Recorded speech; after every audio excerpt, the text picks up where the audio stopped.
There is an unwritten rulebook in comedy. Every comedian knows it. Most follow it. And the ones who don't, the ones who look at the rulebook, understand it completely, and then do something else entirely, those are the ones we're still talking about 20 years later. The rulebook says, read the room, know your audience, don't go too long, don't punch where it'll get you in trouble, give the crowd what they came for. Norm Macdonald read the rulebook. He memorized it.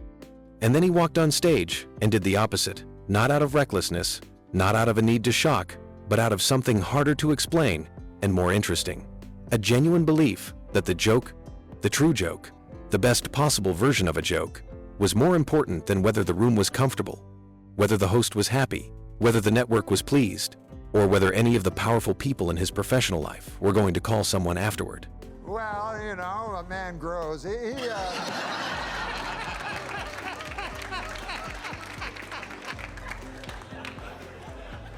But this is the point. Yeah. Chuck DeGatineau, he went to McGill University and he got 3 degrees, by golly. He told jokes nobody else would dare tell.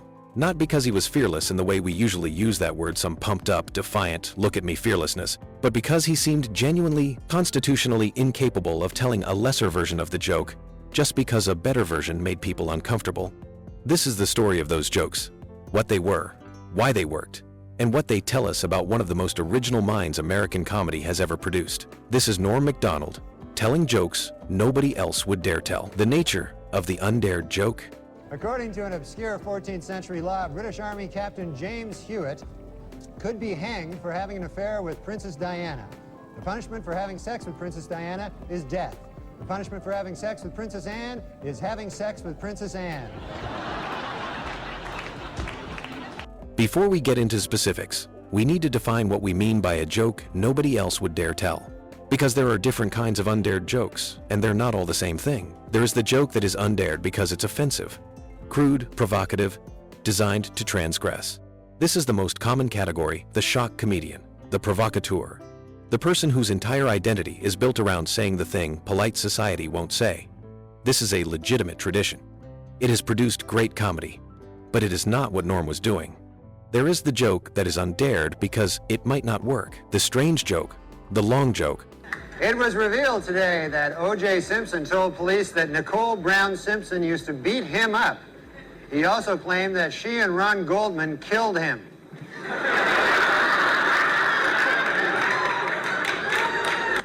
The joke that requires the audience to follow you somewhere uncertain for a long time before they understand what they're doing there.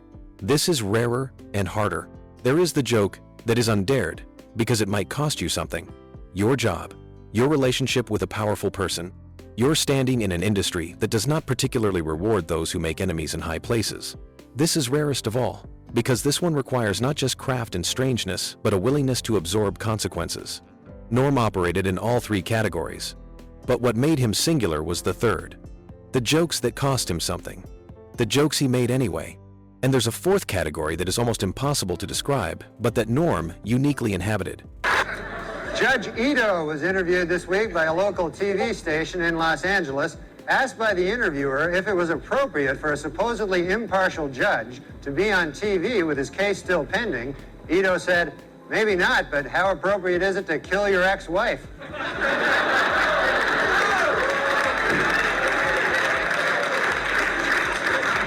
The joke that is undared because most comedians don't even know it's there. The joke that is so strange, so structurally unexpected, so deeply embedded in a specific understanding of what comedy can do. And finally, in honor of the 50th anniversary of their first publication, Random House will be releasing special commemorative issues of many Dr. Seuss classics. The first to hit the bookshelves will be Green Eggs and Ham and O.J. is Guilty. That you have to reach it through a kind of logic that most people don't follow. Norm followed that logic, wherever it went. And O.J. announced this week that he's coming out with a new book called I Want to Tell You.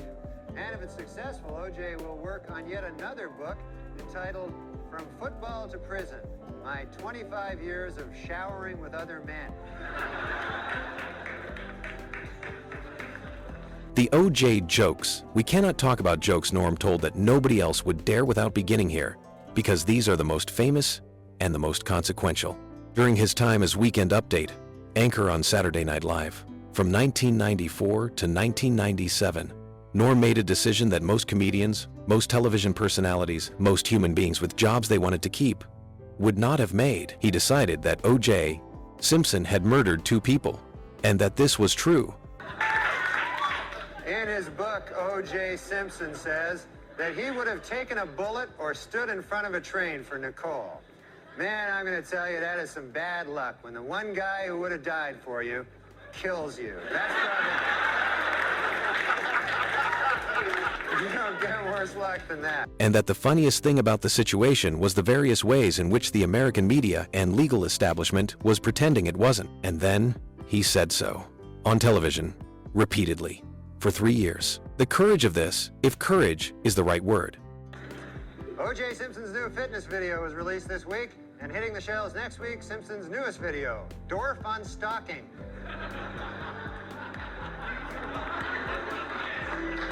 And Norm would have probably resisted the word because it implies calculation.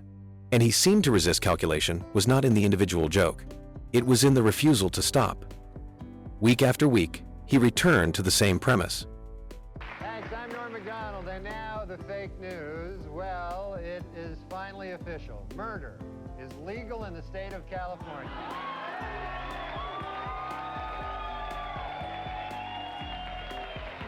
When the verdict came back not guilty, when the conventional wisdom said the O.J. chapter was over and done, Norm kept going. He made jokes about the civil trial. And there's Charles Woodson. How about that? And what a season he had.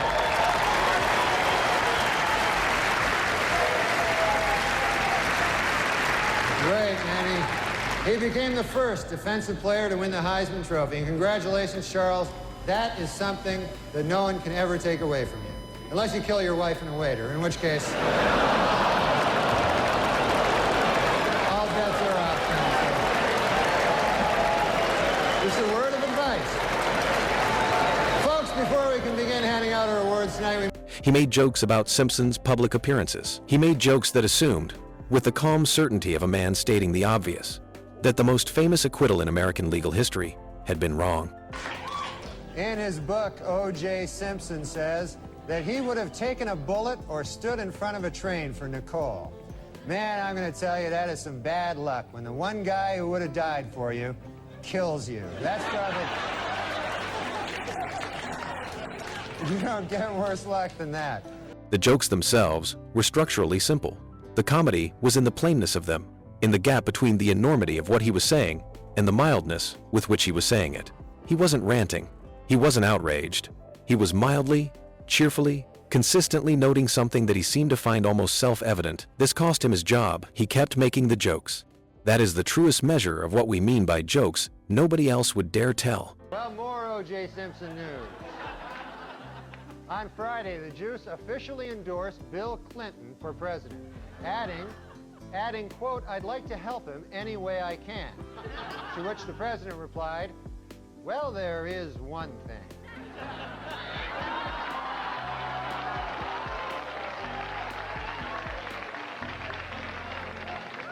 Not the content of the joke, the willingness to keep telling it when the consequences arrive, and you keep going anyway. The Bob Saget roast. In 2008, Comedy Central held a roast of Bob Saget. And I just walked over, and I was 22, 23, and I just kind of stood there. I didn't want to bother him, because or maybe I was 24, and he was just sitting there, and he looked up, and he was nice, and I just went, I found your son.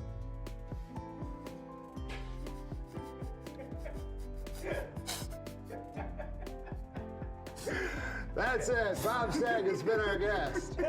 The roast format is, by design, the most permissive environment in American comedy. The entire premise is that nothing is off limits, that everyone on the dais will say the most extreme, transgressive, provocative things they can think of about the roastie and each other, and that the audience has implicitly signed up for this by being there.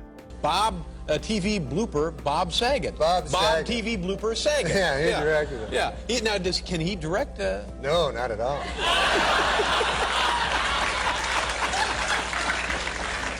Was it just a lot of people getting hit with a rake and stuff? Just bang! Roasts are where comedians go to say things they couldn't say anywhere else. Norm Macdonald sat down at that dais and did something that no one present seemed to anticipate. He did clean material, not slightly toned down material, not material with the rough edges sanded off, old-fashioned, Bob Hope era, pun-based, entirely wholesome jokes, the kind of jokes that would have been appropriate at a church social, jokes that your grandmother would have found acceptable, if slightly corny, at a Comedy Central roast. It was very comfortable with him as a director, though, because, like, he would give me, like, acting notes. He'd go, I think you should do it this way. And then I'd go, I've seen you on that Full House. What are you talking about?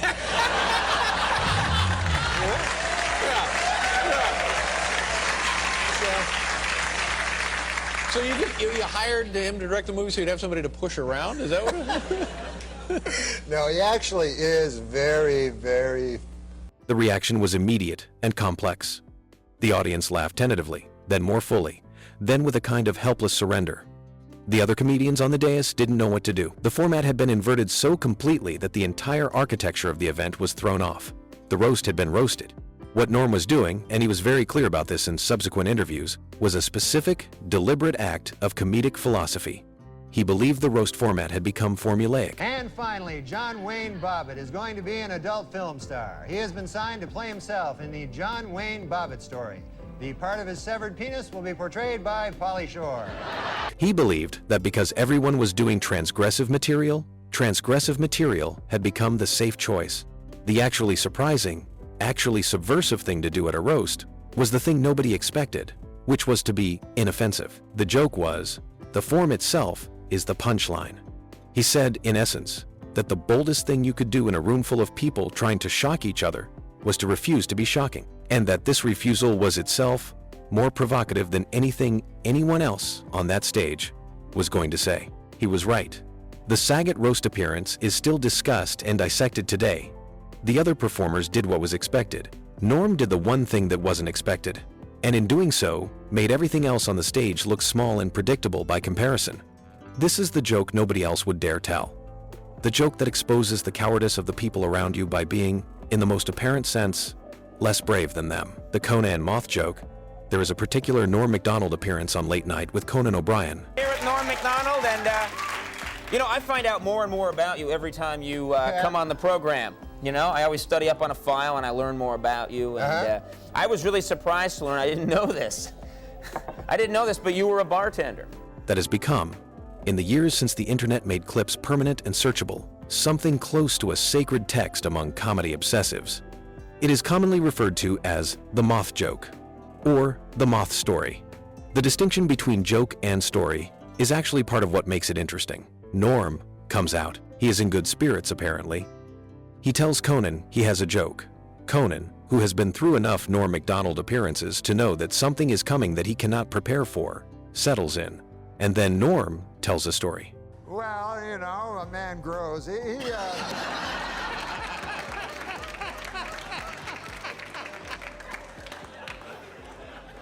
But this is the point. Yeah. Dr. Gatineau, he went to McGill University and he got 3 degrees, by golly.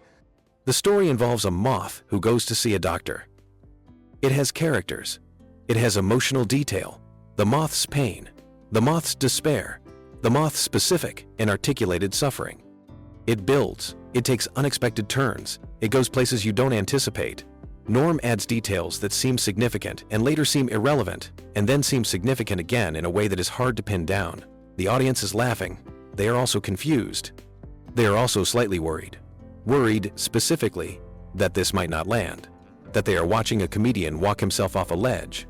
That the punchline may not justify the journey.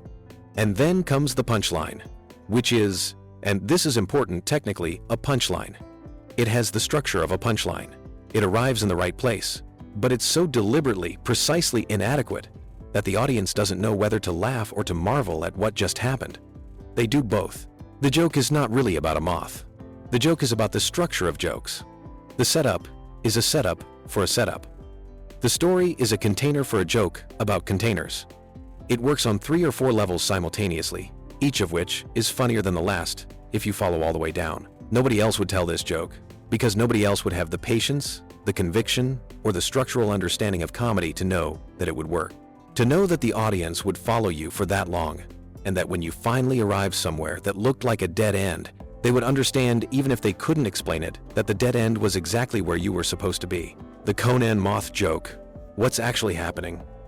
Let's slow down for a moment and talk about what Norm was actually doing with jokes like the moth story, because it matters, and it's not immediately obvious.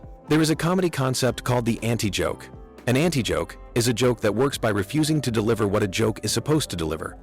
The setup creates an expectation.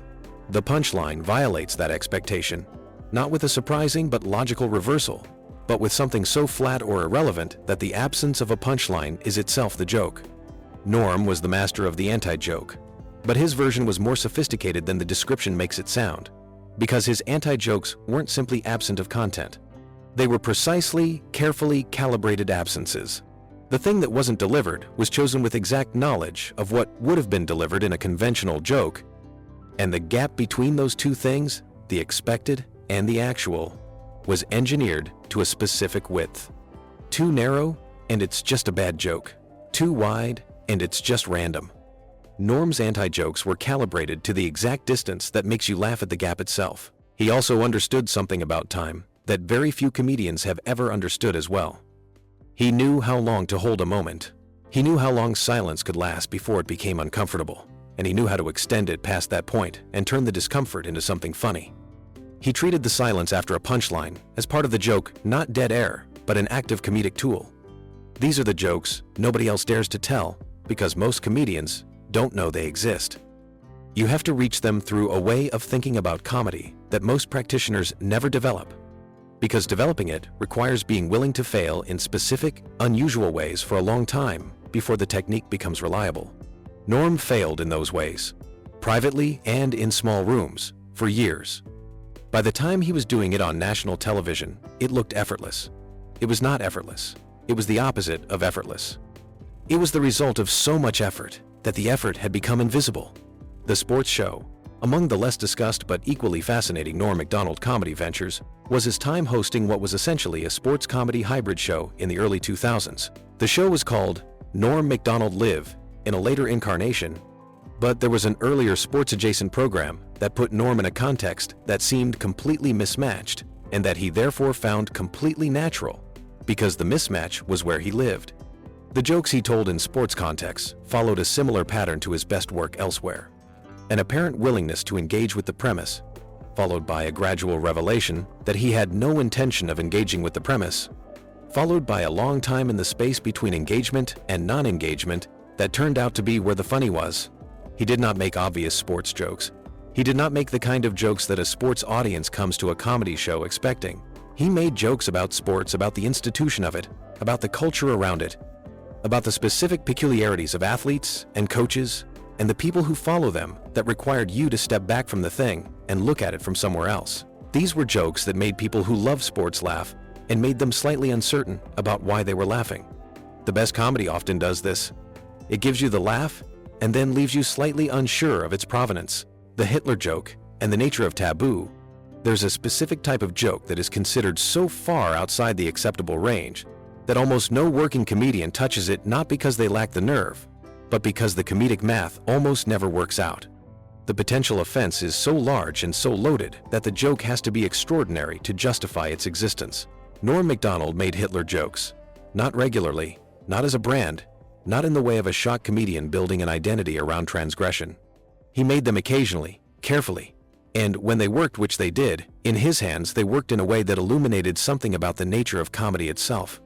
His stand-up special Hitler's Dog, Gossip and Trickery announced its relationship with this territory in its title, though the special itself was characteristically more oblique than the title suggested.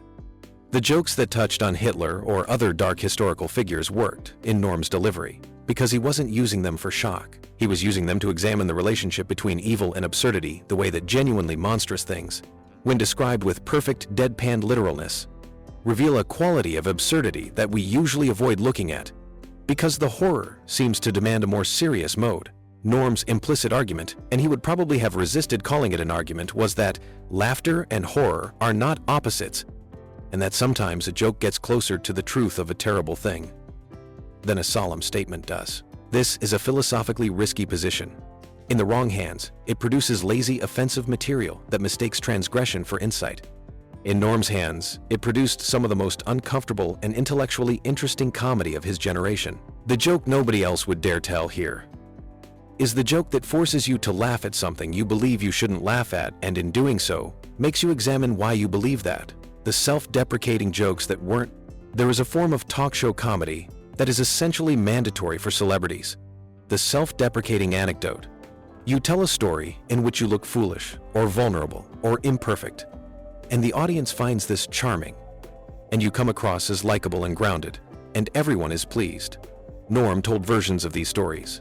He talked about his gambling problem. He talked about his failure. He talked about his career setbacks.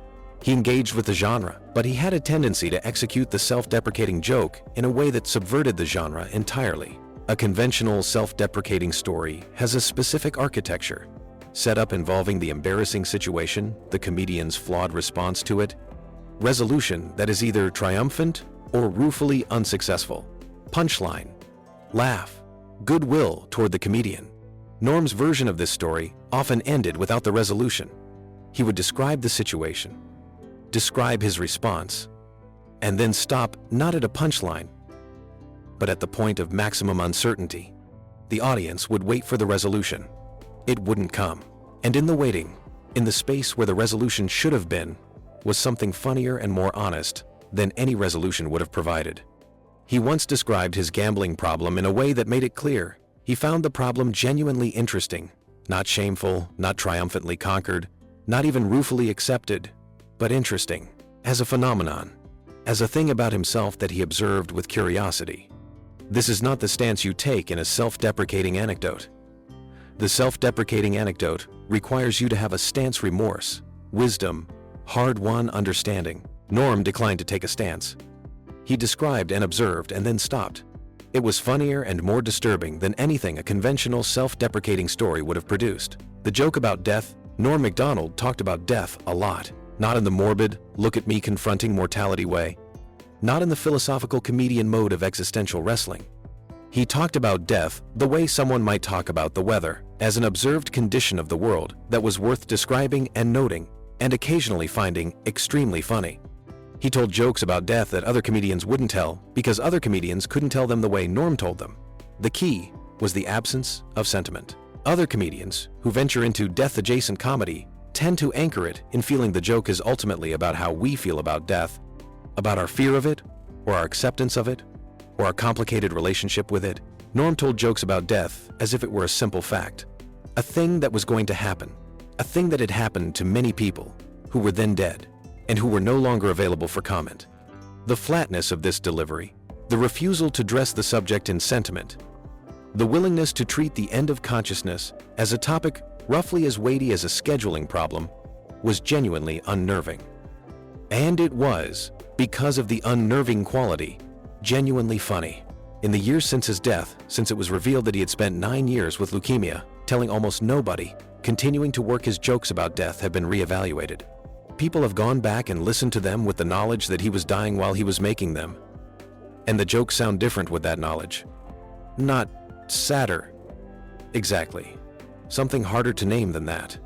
They sound like jokes told by someone who was not afraid of the thing he was joking about.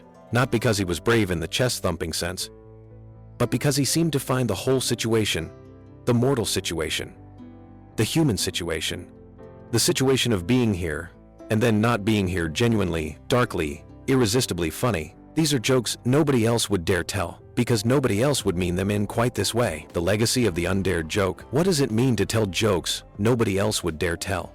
It means, first, that you have thought about comedy long enough, and seriously enough, to know what the default response to a given situation is, and to have the craft and the nerve to do something else. It means that you have a relationship with the comfort of the room that is different from most people's relationship with it. Most comedians want the room to be comfortable, ultimately. They will make it uncomfortable as a tactic, but the goal is always to bring it back around, to land, to get the laugh, and leave the audience pleased. The discomfort is a means to an end. For Norm, sometimes the discomfort was the end, not because he wanted people to feel bad, but because he believed that real laughter, the deep kind, the kind that stays with you often, came from the other side of discomfort. You had to pass through the uncertain space to get there. This required an audience willing to follow him, and it required something rarer, an audience willing to not know, for a stretch, whether what they were watching was working. Most comedy does not ask this of audiences. Most comedy makes the experience of watching pleasant and legible throughout. Norm asked his audience to live in uncertainty for a while, to trust that he was going somewhere, and to find out on the other side whether they'd been right to trust him. They usually had been, and the relief of arriving on the other side, the release of the laughter that came after the long, uncertain stretch, was qualitatively different from the laughter that comes from a conventionally constructed joke. It felt earned. It felt like something had actually happened. That is what the joke nobody else would dare tell produces when it works.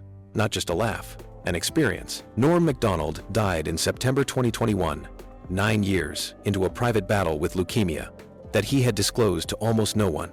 He left behind a body of work that is still being fully understood. His specials, his podcast appearances, his talk show moments, his weekend update, his strange and perfect social media presence in his final years, all of it adds up to something that resists easy summary. He was not the most famous comedian of his generation. He was not the highest earning, or the most mainstream, or the most critically decorated, in the conventional sense. He was the one who told the jokes nobody else would dare tell. The ones that required perfect craft and genuine nerve and a willingness to absorb consequences. The ones that made you laugh at things you didn't think you could laugh at. The ones that lived in the space after the conventional punchline would have been and found something better there. Every generation of comedy gets a few people who operate this way, who push the form past where it thought it could go, who find the jokes nobody else finds, who make you realize that what you thought comedy was is only a fraction of what comedy can be. Norm Macdonald was one of them. There aren't many others. Thanks for watching. If this video hit you in the way we hoped it did, subscribe and leave a comment about the Norm joke that you think about the most, the one that stuck. We'll read every one.